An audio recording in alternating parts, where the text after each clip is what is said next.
Welcome back. This is From Startup to Grown Up, and I'm your host, Alyssa Cohn. And today I'm thrilled to welcome Rahul Vohra back to the podcast on his second appearance. Rahul is the co-founder and CEO of Superhuman, the email app which allows you to crunch through your inbox super fast.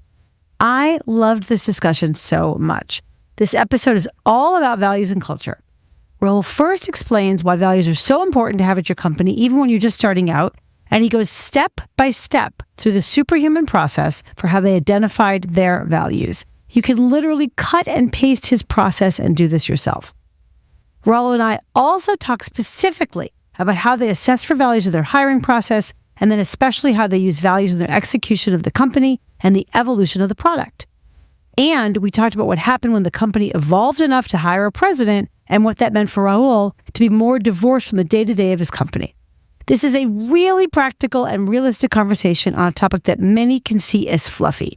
And Rahul is so articulate that you're going to enjoy it and get a lot out of it. So please enjoy my fantastic conversation with Rahul Vohra, co-founder and CEO of Superhuman. Rahul, welcome to the show. I'm so excited to have you. Before we get into sort of topics of value and culture, values and culture and whatnot, what's new with Superhuman? I, as a proud user and delighted ambassador of Superhuman, I've noticed a number of changes myself, but just give us sort of updates on Superhuman.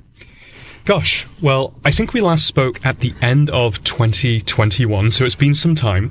Since then, we launched our full screen calendar week view. That's one less reason to switch out of Superhuman. We launched Superhuman for Outlook, making it available to the 350 million people who use Office 365. We launched Get Me to Zero. So you can imagine an inbox that only contains the things that you need to do. But what if your inbox is overflowing? What if it contains thousands or even millions of emails? Well, with Get Me to Zero, we can get you to within a stone's throw of inbox zero. Maybe my favorite is we launched autocorrect, which fixes errors as you go. You've probably seen this: extra characters, mischaracters, transposed characters, punctuation, capitalization, to name just a few, and it actually does better than the autocorrect in Gmail and in Outlook. And then most recently, we launched Superhuman AI, which can now write entire messages effortlessly, even in your own voice and tone. It can translate languages, summarize long emails, research almost anything, and it can do that, all of that, I should say, in an instant. Wow. So that's all the stuff that we've launched publicly since then. Since then. Okay, so I knew I have been experiencing autocorrect. It's working really well. I have not had the courage to work inbox zero yet, but I'm still getting my courage up. And I had no idea about the AI feature. So I'm very excited about trying that. That sounds amazing. Now, something that we've explored before that I really wanted to get into today is kind of this topic of value. So you are a second-time founder. And, you were an entrepreneur, I want to say, like, obviously a first-time founder, but also just earlier in your life. How do you think about the importance of values and maybe culture now than you did kind of in your earlier days as an entrepreneur? How has that changed? Well, for my last company, Reportive, we didn't really think too hard about our values. But at Superhuman, values are actually always something that we've taken incredibly seriously. So almost the opposite point of view. And I think that most companies take a few iterations to get their values right. They often write down vague concepts that are table stakes and which don't really differentiate them from any other company. So to avoid that, we went through a fantastic process from the book The Advantage by Patrick Leoncini. And as you know in the book, he introduces the idea of core values, and even better, he gives you an efficient process for identifying them. So core values are those which you can credibly claim to uphold more intensely than 99% of all other companies, and they're so important that you would continue to uphold them even if that would be detrimental to the company. So he has this 5-step process to get to the values, and for us it ended up in 3 core values, namely create delight, be intentional, and remarkable quality. I want to dive into all that. And of course, I'm the big fan of that book, which is really amazing in so many ways. But even before that, when you were Reportive and you said, or when you founded Reportive and you said, we didn't really focus on values, I guess I'm curious, why was that so important to you to start with at Superhuman? Like, did you have an experience that shed light on that? Was there, something either good or bad that made you realize, oh my God, we really need to focus on values from day one? There was no particular catastrophic experience from Reportive that led me to wanting to do values at the start of Superhuman. More a recognition that it was going to be a bigger company. Reportive was, including myself, 5 people, whereas Superhuman today is north of 100 people, and we intend to continue growing. We want to create a generational organization that'll be here for hundreds of years to come, hopefully. And in order to have that work, you really do need to define your values and what it is you're all about. When you're 5 people in one room, you actually probably don't need to. I mean, you should. It's helpful to have things written down. You can point towards why you take decisions. And if you ever do scale, you'll know what got you there. But for when you're getting past the size of a single team, past, let's say, 7 people, I would say it becomes critical. I see. I think that's great. And I think it's very important that you have this, consistency that scales even when you can't talk to everybody one-on-one. So if we go back to your process, can you kind of double click on it? Like even give us a little bit of a slice of life. Like if someone were a fly on the wall watching your process, who was in the room? What kinds of discussions? Was there something that was surprised you or was even maybe controversial or uncomfortable about that process? Give us a little bit of color. Yeah, I mean, all of the above. Okay, so who's in the room? Well, you want your leadership team in the room. And for a typical startup, this will be the founder, the CEO, and their direct team. Yeah, and who is it for you? Who is it for you? Yes, so it was that set of people. So 4 or 5 of us, and this was done many years ago, but it was basically my direct report. Through this 5-step process, step 1 is identifying past or present team members who embody what's best about the company. And once you have those names, dig deeper. What makes them so admired? And those qualities are the starting points for your list of potential core values. And at the time, the kind of things we came up with were things like, and this is going to be a long-ish list, but for us, they were things like think deeply, loyalty, fun or fun to be around, eye for detail, caring about delight, willing to do any task, seeing why it's valuable for the company, fearlessness or a belief that anything is possible, precision of thinking and communication, initiative, ownership, caring about others, optimism or positivity, and so on. So you can see that's already a long list, and you need some way of narrowing that down. And then this is where maybe it gets a little bit awkward. You then have to, step 2, identify past team members who weren't a good fit. And again, once you have some of those names, ask the tough questions. What exactly was it that made those folks difficult to work with? What are the problematic traits? And then list their opposites. And then you can add those to your potential list of core values. So for us, some of the problematic traits were things like pessimism, recklessness, entitlement, giving up when things get hard, not doing what's asked, uncomfortable being uncomfortable, not being collaborative. But then you invert those. And so you can turn those into things like optimism, thoughtfulness, humility, persistence, resourcefulness, the mindset to do what's asked, a growth mindset, collaborativeness. And then you can merge those 2 lists, the list from step 1 and then the inverted list of positive traits that you just came up with in step 2. Then, step 3, you discuss whether the team that you have today, this can be a little bit awkward as well, but worth doing, actually embodies those values. So this is honest self-reflection. So you go through each value and you ask whether everyone on the leadership team shares and embodies that value. Now, if the leadership team does embody that value, it's a potential core value. This is really important. You need core values that your leadership team actually does embody. Not ones that they wish they embodied or ones that they think they do, but ones that they actually do embody. If the leadership team does not embody a core value, then it's a potential aspirational value. And so we were able to start to distill these down. And then ultimately we get to wordsmithing. Step 4 is isolating the core values. Does it come naturally to us? Has it existed in our company right from the start? Can we credibly say we do it better than 99% of all other companies? And if you can say yes to all 3, then you found a core value. And then step 5 is actually where most companies jump to in the beginning, which is never a good thing, which is wordsmithing the core values. We all glaze over when we hear values like teamwork, integrity, creativity. Integrity. Right, exactly. Okay. Who really can you credibly say that you have greater integrity than 99% of all other companies? I mean, the answer is probably not. Most of us can't even imagine what that would mean. But this is when you get to the wordsmithing. And that's how we got to create delight, be intentional, and remarkable quality. I love that. I love that so much. So you mentioned this sort of like uncomfortable awkwardness about like, those people who left, how come they were hard to work with? But then also even more, I think, uncomfortable is the people in this very room, this leadership team, which are the values that we embody? And I'm just curious, did you find, and I know this happened a little while ago, but I'm just curious, like, did you find that maybe not everybody had the full self-awareness that you would have wanted? Like, they're like, absolutely, I'm very, collaborative or something. And your assessment was, not so much. There's room to improve on that. Like, was there any sort of uncomfortable conversations that had to happen on the topic of self-awareness and how people related to themselves and these values? I don't remember that aspect of the conversation being uncomfortable because of a lack of self-awareness.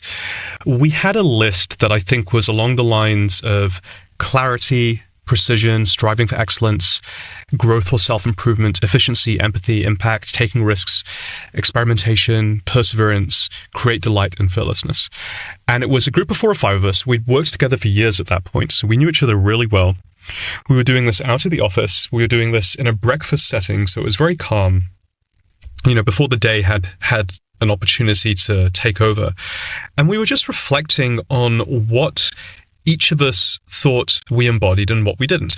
And I remember some people saying, I don't think we as a leadership team do all exhibit persistence, or I don't think we as a leadership team do all exhibit some other thing. And persistence is an interesting one. It's one that I feel like I exhibit. I feel that I have a lot of persistence. I'm very gritty. And I remember somebody else on the team calling us out. And there is a way to do this that doesn't make it personal. They didn't say, I think the person X does not exhibit value Y. What they said, though, was, I think that we as a leadership team don't all exhibit this value. And we talked about it and we were like, okay, maybe you're right. And the challenge, and this is where Leoncini's book is so helpful, that they put forward was, Rahul, do you really think we're more persistent than 99% of all other companies? And I said, well, maybe when you put it like that, we're not. Okay, fine. And I dropped it.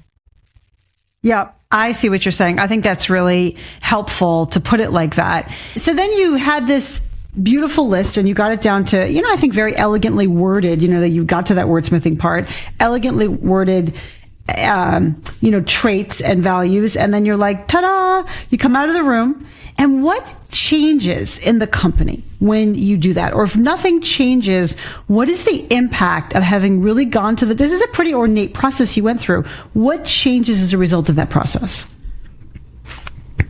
Yeah, let me think about that for a second.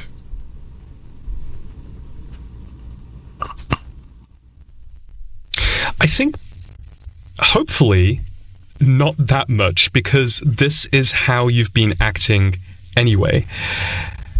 But I think what you have to start to do is agree on how you're going to reinforce the values over time, how you communicate them, how you spread them when new members join the team. So we did a few things along that dimension. And it actually starts before we even make a hire.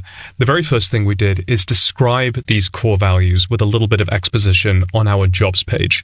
And they are still there to this day.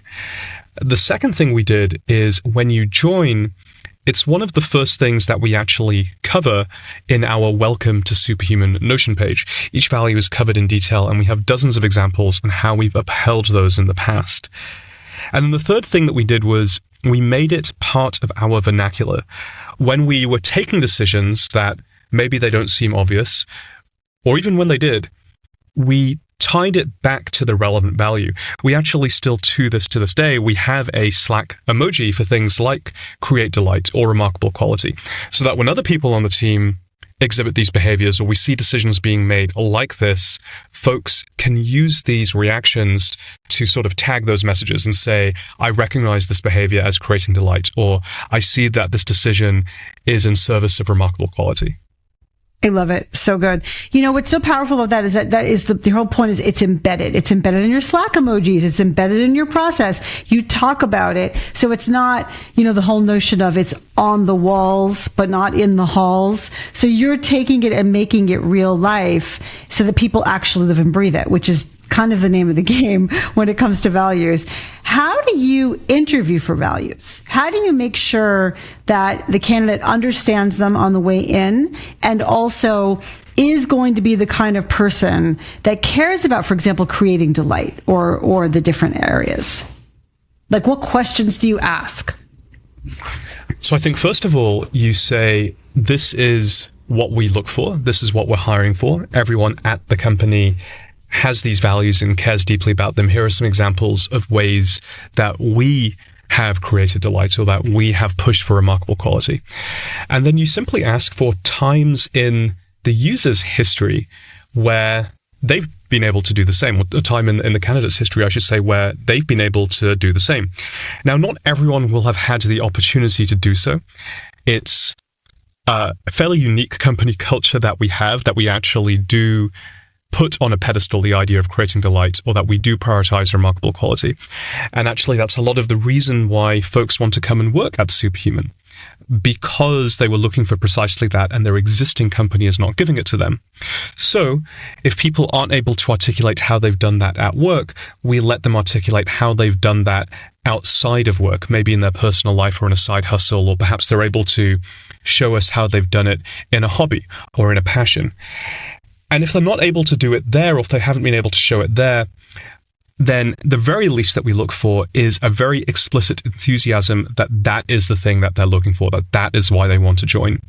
But I should say that at that point, when all you have to go on is the candidate's enthusiasm, it's going to be a bit of a risky hire, because it's only words at that point. You haven't been able to point to previous actions or behaviors that show they really do embody those values.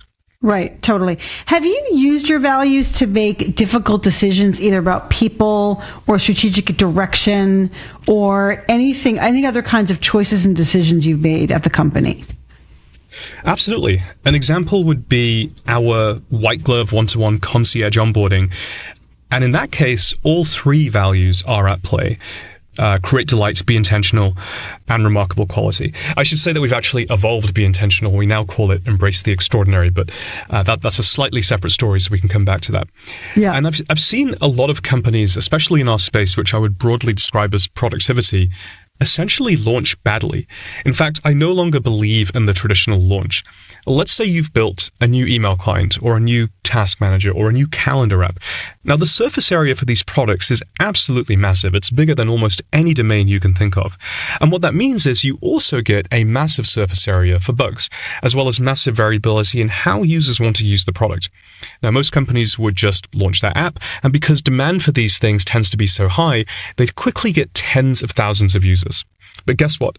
Those users will find thousands of bugs, and your company would quickly get overwhelmed. You would not be able to fix the issues fast enough, and so then those users become disappointed, they'll churn out of the product, and they'll tell everybody about their experience. That isn't delightful, it's unintentional, and it's the opposite of remarkable quality. In fact, it's the remarkable lack of quality. So we took the very unintuitive and controversial decision, no other company at the time was doing this, to onboard customers at a fixed and measured pace every single week. And that way, we had the bandwidth to fix any issues that they found, and through addressing those issues, we were able to focus on making them exceptionally happy.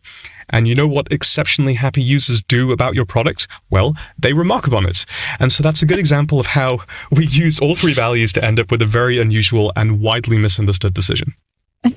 I love that. I love the way you say that. I remember my own onboarding process into Superhuman, and I was actually very surprised. Like, really? We're going to work? I was a little annoyed. Like, are we really going to work on this one-on-one? Like, I don't exactly have time for this. And yet, it kind of unlocked a whole bunch of secrets. I was like, oh, okay, I can sort of see how this will work. But also, I'm the kind of person that when I get a new piece of technology in any way, shape, or form, I tend to just put it, I'm like, oh, I don't know if I can do it, and put it off. So it forces you to kind of double click on the thing, like to open the thing. And I think that's also very helpful. Are you still doing that white glove onboarding? Yeah, well, so here's the interesting thing is that is something that has changed over time. Now, I would say we've never had to do a big pivot. We've never had to sort of drastically change direction. But a few years ago, we were 85% concierge and 15% self-service. And today, those numbers are reversed. We are 15% concierge and 85% self-service. In fact, we have a new mantra for this, which is an application of the create delight value, which is simply to meet users where they are. Some people still really want and crave that one-to-one onboarding experience. I know it's what I would want. I'm too busy to think about how to do this stuff, and I just want someone to tell me how to do my email. For that kind of person, perfect. But some people are on the other extreme. They don't really want to talk to anybody, and we've now built out a really polished self-service experience for that kind of person. And interestingly, some people are in the middle. They're happy to turn up to a training, but they don't want to share their screen or apply the techniques to their own email during the session. They want to do it afterwards. And for them, we've built a group training experience. So by asking the question, what's the best way we can apply the value of create delight to each type of user, we've now ended up with a very different shape of go-to-market motion than we had even just a few years ago. I see. That's very interesting, right? And also it gave you time. I think that your first experience with onboarding gave you time for people to take up the product, and to your point, to sort of suss out any bugs. And then it gave you time to build out the training tools that are more customized to different demographics or different audiences. Yeah, that's right. I love that. Now, you were talking about evolution of which value? Of be intentional? Was that the right one? Yes. Tell us about that. How did that evolve, and why was that important to evolve? Those original 3 values served us very well, at least I think for 5 years. But just recently we tweaked them. We retired be intentional. We originally used it to describe how we think things through from first principles, and as a result, we've often come to unintuitive results or decisions. For example, deciding to charge $30 per month in a market where the competing products are free, or deciding to onboard users with that white glove concierge one-to-one experience that we just talked about. But we saw that be intentional was being misused internally. It was actually being used to slow decisions down. For example, people might say, we shouldn't rush through this, or we shouldn't do that. What we should instead do is think this through from first principles and perhaps come to a different conclusion. And of course, that doesn't work well at a startup. You need to move really fast. So we've replaced the value with embrace the extraordinary. And what we've tried to do is, in the definition, hold on to the idea that we're not afraid to do things differently. So the way that embrace the extraordinary reads is we form bold visions that push the limits, we defy the status quo, and we inspire results. We are not afraid to do things differently when needed, even if it may be misunderstood in the short term. And we have relentlessly high goals that others may find unreasonably high. And so with that, we've evolved that value. It's now embraced the extraordinary. It still has the do things different aspect to it, but it no longer has perhaps the slowness or the bias against action that be intentional, if misused, could have. I love that. And I love the way you sort of had the insight on the one hand, this is good. On the other hand, it's slowing us down. But I think the same question I asked you before about the values, you guys, who decided this? Was it just you and your leadership team? And then let's say you decided on a Friday. What happened on Monday about this value so everybody knew about it?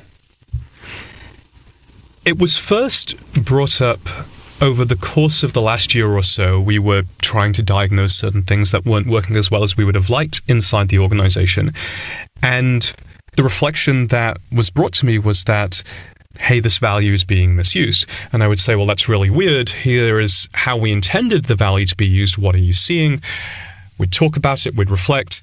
And then a few months later, we decided to make the change. Now, that decision happened at the senior leadership team level, which currently is just 3 people. So it's me, the president of Superhuman, and our head of people and our foundation teams. We talked about the issue with the value. The recommendation was made to me that we retire the old value, that we come up with something new. And I said, that's fine. You two can make this decision if that's what you think the right thing to do is. All I would ask is that we preserve the key aspect of the previous value that I think made it special. And that key aspect was this almost this gleeful joy of doing things differently when it makes sense, because as a startup, kind of by definition, you have to do things differently, otherwise you're not going to succeed. And so they ran with that. They then involved the various managers and the other leaders at the company. And that was a process I wasn't taking part in. And it was actually the first time we've evolved our values with a process that I wasn't taking direct part in. I provided my input at the very beginning. I looked at the output afterwards, and I was like, yep, I fully agree with where we've got to. And that's how we came to embrace the extraordinary. Well, that is amazing. I'm going to go back to, in a second, I'm going to go back to asking you how that felt to kind of be divorced from that process. That's kind of amazing that you were able to let go, right? That speaks really well of your team and of you. But before we get there, I guess I still want to know, it's like you've got, 100 plus people in the company, and they're all living the dream of being intentional, right? And you're now asking them to embrace, you said embrace the extraordinary, right? Mm-hmm. And so how did they get the message? And surely in the first week or two, decisions that you were concerned about were still slow. So can you kind of map that process of how, first of all, you had the, not the eureka moment, but you were able to say to everybody, ta-da, here's what we have, it's new, and then do the hard work of change management inside the company? I think this is best solved, like so many other similar decisions, with cascading communication.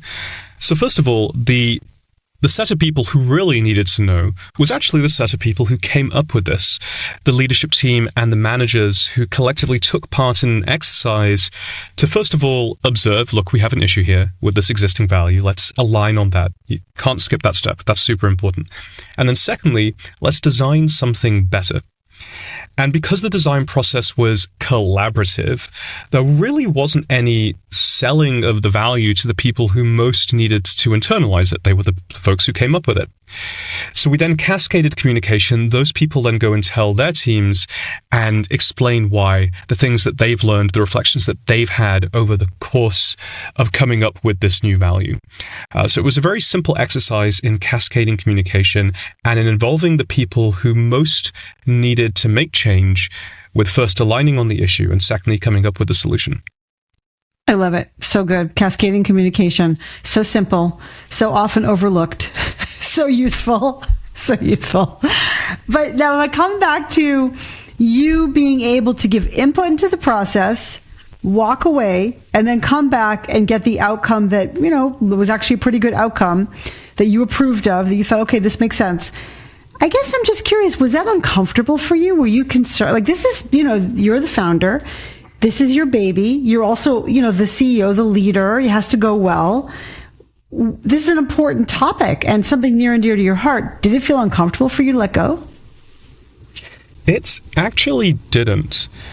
I think over the last year or two, I've become a lot more comfortable with letting go of the things I'm less good at, or perhaps I'm good at, but they don't bring me that much joy, and really leaning into the areas where I am excellent, or they do bring me a lot of joy. For example, leaning into product design and certain parts of marketing. And that was also the same change that led to hiring a president. So our president started, I think, in the middle of February. This is our first true C-level executive, and honestly, it's changed my life significantly for the better. Yeah, tell us about that. Well, before I was very focused on just sort of the operational execution of the company. And so that is everything that that goes into that. So hiring and firing the leadership team, setting their goals, holding them accountable, marrying that to the strategy of the organization, evolving the strategy when it needs to be evolved, cascading the communication of that, and somehow at the same time, doing all the things that got us here, building a world-class product, making something people want, helping them realize that they want it, doing world-class marketing, world-class design, and so on and so on. Now, when push comes to shove, when you have to choose between those two things, especially at scale, it has to more and more be the former and less be the latter. And of course, that's really dangerous. What can then happen is your product quality starts to drop, or the velocity at which you ship starts to drop, or the quality of your design or the efficacy of your marketing message starts to decrease.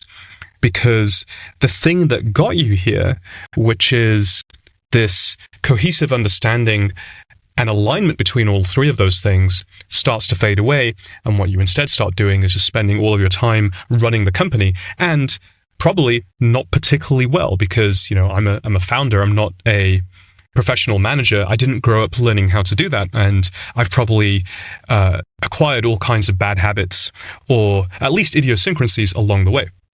And so it was a realization that that's what was happening. And it wasn't best for me. It also wasn't best for Superhuman. And so with that realization, we went ahead and hired a president. The president has a very wide scope of control.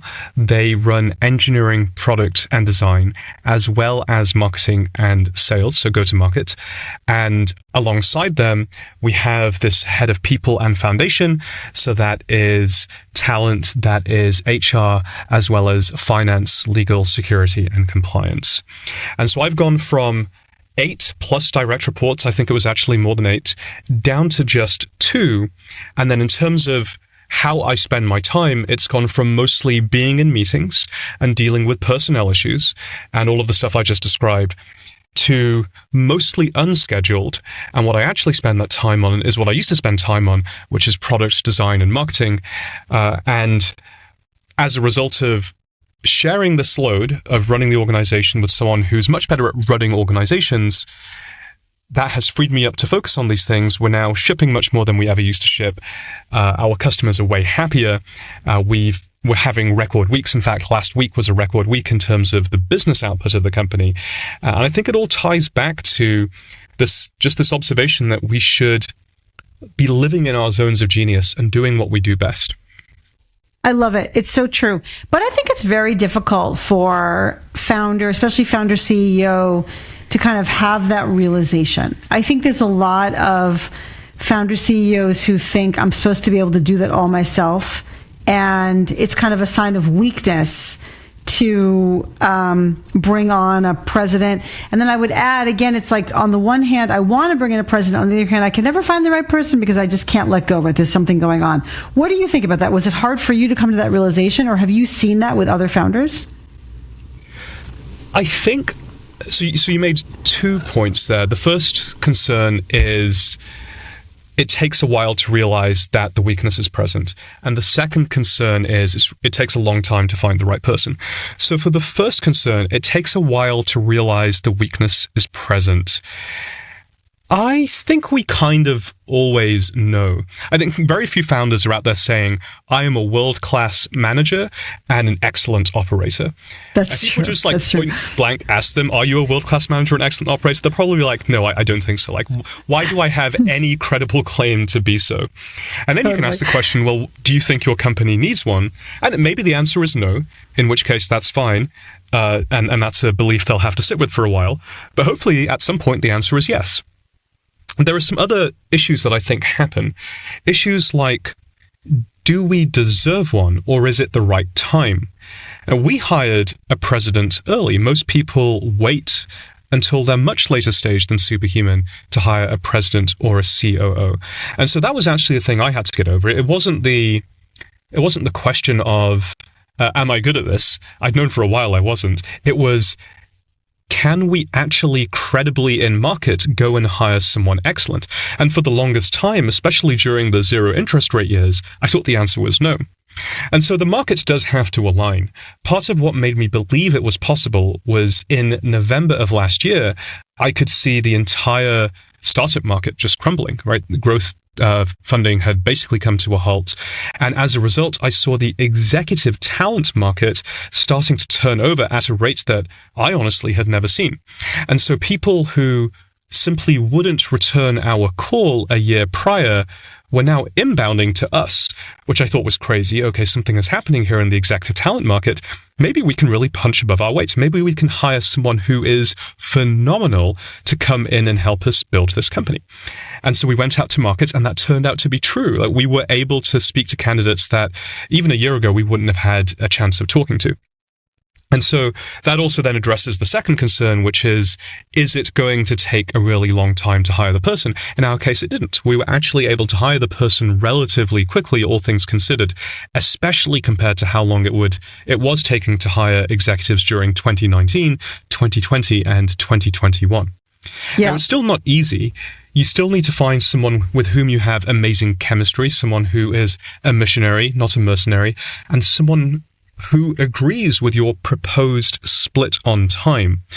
And we ended up hiring this amazing person, Paul. In our very first conversation, we broached the topic of, let's say we were working together, what am I going to stop doing and what am I going to keep on doing? And of the things that I'm going to keep on doing, how is that time split? In fact, he's so precise on this that he asked me in that first conversation, can you break down, let's say I join, after 90 days, can you break down how you're going to be spending your time in like percentage-wise? Which I thought was a great conversation. Like, let's just jump straight to it. What is going to change here and how are you going to spend your time? So I gave him my wave the magic wand scenario, and he was like, oh, that's really interesting. That's not what I thought you were going to say, and it's not something I've ever tried, but it could be really interesting. Well, what did you say that he was surprised to hear? Well, I said that, and this part wasn't a surprise, because this is just obvious, as the CEO, that I'll always do whatever the company needs me to do. In some ways, the role is do whatever it takes to scale and grow. Okay, so that part's obvious. And then the next part was also obvious, which is once you're ramped, there are a few things I won't be doing anywhere near as much of. And that is, number one, managing people. Number two, one-on-ones. Number three, running executive team meetings. And then number four, building and developing the leadership team. That is very much the role of the president. And then here was the surprising part, which is for the time I have, here is how it will break down. And I said that 40% would be coaching our individual contributors on the craft of product design and marketing. It's things like upholding our product principles, coaching on how we write copy, on what our voice and tone is, on what makes a marketing narrative truly superhuman. Then 30% of my time would be on medium-term to long-term product strategy and vision. And so this is things like staying close to the market, to customers, to problems and technology changes. And in fact, a really great example of that is Superhuman AI. It's amazing. People love it. We would not have been able to do it without Paul in place, because Paul in place freed me up to go, oh my gosh, there is a sea change happening here in technology. Nobody at Superhuman understands this stuff, including myself, but that's fine. I'm just going to throw myself into this with 30% of my time and become, I wouldn't say expert, I'm far from it in AI, but become knowledgeable enough to be dangerous and to lead the organization in shipping an incredible feature. 20% of my time is externally facing, press, media, things like Web Summit, where you and I get to hang out every now and then, which is always fun, investor relations, partnerships with other organizations, thought leadership, doing things like writing articles such as the Products Market Fit article, which is the gift that keeps on giving. And then the last 10 to 15% of time is with Paul and with the other senior leaders. And then the very last little bit of time was internally facing meetings. So things like our all hands and rituals like Friday wins. Oh my God, I love it. It's so well thought out. It's very impressive and well thought out. And I appreciate your tangible example of AI became a thing. And because I wasn't doing the budget meeting, right, I was able to launch myself into it. And we, Superhuman, were able to launch a product. That's amazing. I want to come back to culture and values in a second, but before I do, I really have to ask you about Paul coming on board and what that was like. This is a truism, and when I had Scott Belsky on my podcast, I asked him, about how you deal with the fact that, there's always the risk of organ rejection when a new, especially a senior person comes on, and he really talked about having to, hold the line and, kind of let everyone be uncomfortable as this change took on. How did you feel? Was there any moment of discomfort that you really had to, say everybody, well, he's in charge, not me anymore, and that's what he's doing, or anything like that when he first came on board? No, not along those lines. That there were definitely moments of discomfort, but it wasn't because of that. So one of the things we'd explicitly asked Paul to do was to make the organization move faster, take decisions faster, build faster, ship faster, and that made the organization uncomfortable. You know, that process of, well, you know, maybe some people had sort of settled back into a little bit of a lower gear, and we were like, nope, that's not okay anymore. This is the change. This is the new leader of execution and operation, and they're asking you to move twice as fast. It's gonna hurt for a while. But guess what? You are perfectly capable of doing this. And Paul, to his amazing credit, did such a good job in his first 30 days of meeting basically everybody and developing those personal relationships, establishing trust, and then leaning into driving the organization as hard as it can go. And you know, he and I would have constant conversations about that. I'd say, Paul, can you drive it harder? And sometimes he'd say yes, and sometimes he'd say no. I think people are at their limit of uncomfortableness. And he has a really good finger on that pulse. Like, how uncomfortable can you make people? And the answer is, people should be uncomfortable.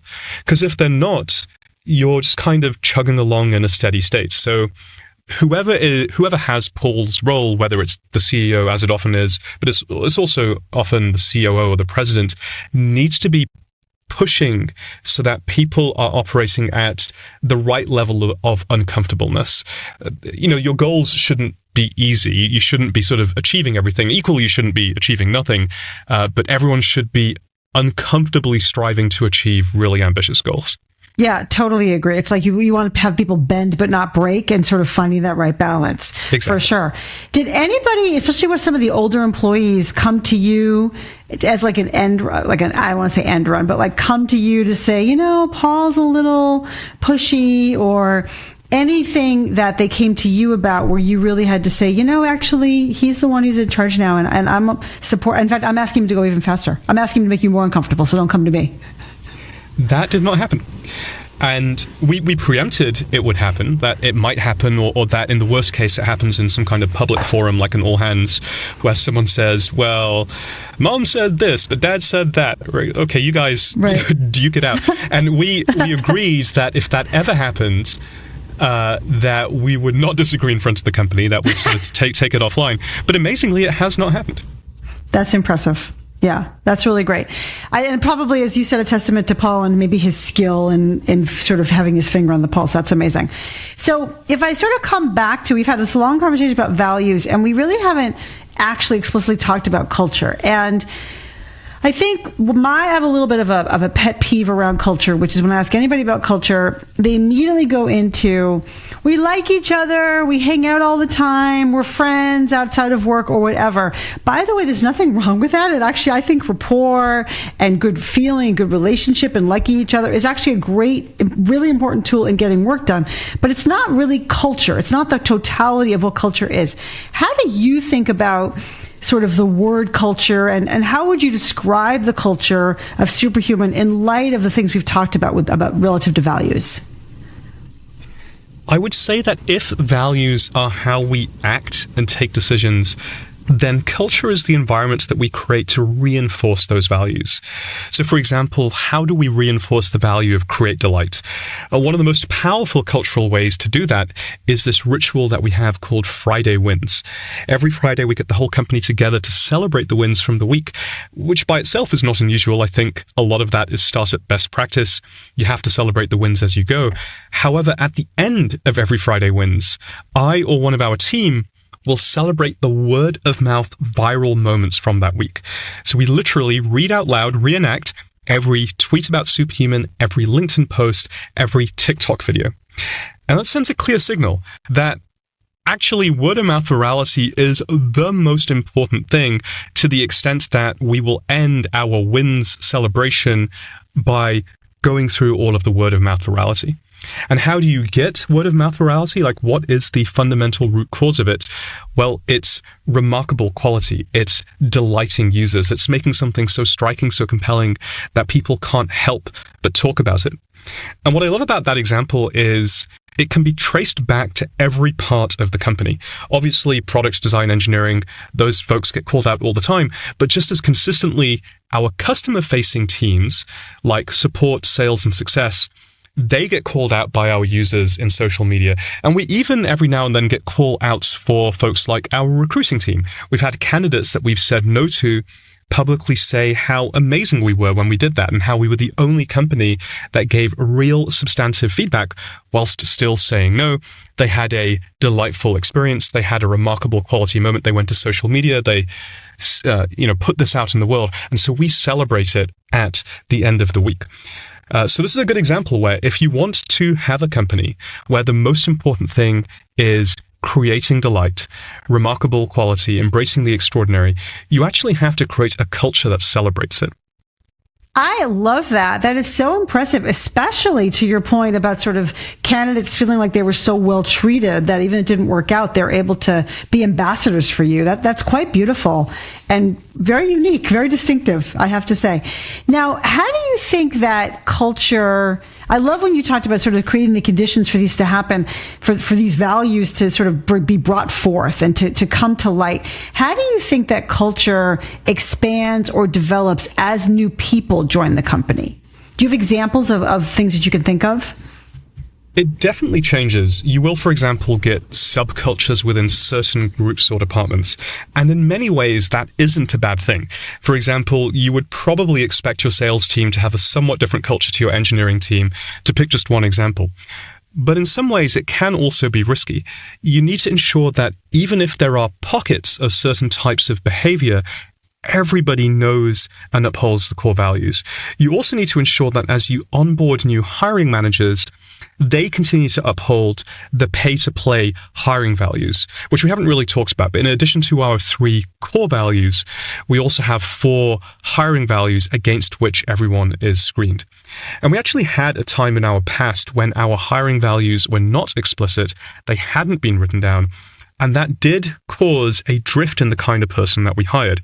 It took a while to diagnose what had happened, but when we did, we realized it was because we hadn't written those values down and we weren't screening against them properly. Oh, okay. So then you decided we needed just to codify those with more specificity. Exactly. So those 4 values ended up being grit, growth mindset, ownership, and proactive positivity, which we then screen for in addition to the 3 core values. And those 7 together have played a key role in getting Superhuman to where it is today. I love it. That's so powerful. Just a few more questions. How would you say you've personally grown as a leader in the past year or so? I think the biggest change, as I mentioned, has been hiring a president. In some ways, this is self-compassion. It's giving myself the ability to focus on the things that not only I'm good at, but that which also give me joy.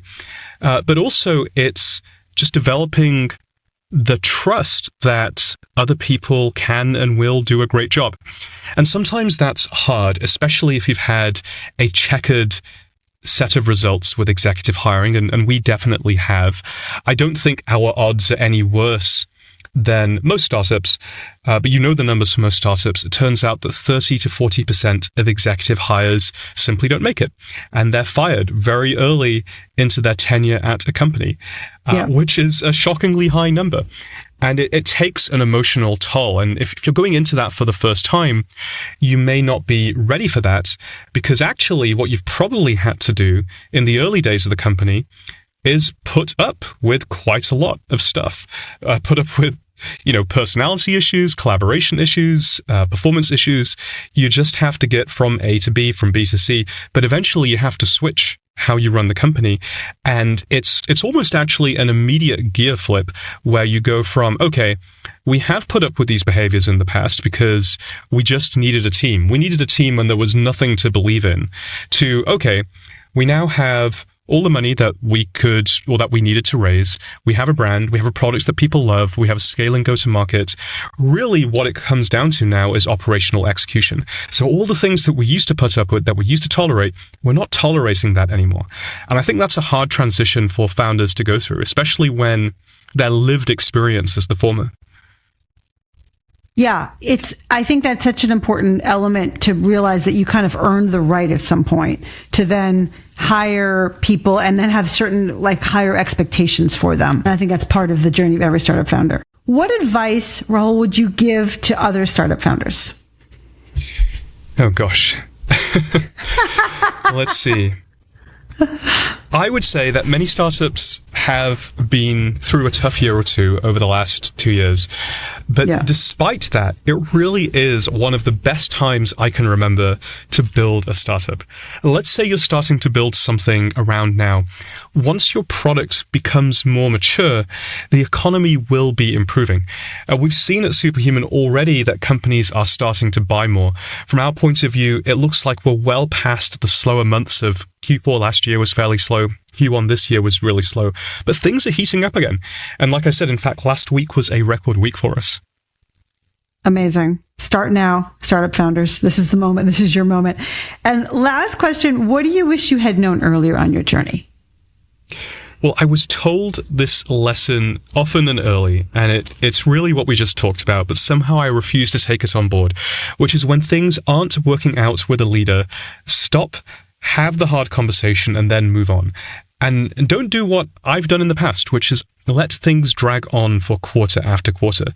Now, I would often do that, partially out of misguided compassion, and partially out of a belief they could do better. But it turns out that once you're past the point where you don't need to tolerate that kind of behavior, then moving quickly is not only the best move for the business, it is also the most caring and compassionate thing to do. It's a tough lesson to learn, especially when you want so hard for everybody around you to succeed. Totally. So such a hard one, knowledge. So important to everybody. Everybody has to listen to that and tattoo it on their wrist right now. Thank you. Oh my God, this is such a rich conversation. I so enjoyed talking to you, and I just appreciate you taking the time. It was such a delight, and I know people are going to get a lot out of this. Well, thank you again for having me. Glad to be back. Thanks for listening to From Startup to Grown Up. If you like what you heard, give it a review on Apple Podcasts so other people can find it. And if you know of a founder or someone else who is meant to be on this podcast, drop me a line through my website, alyssacohn.com.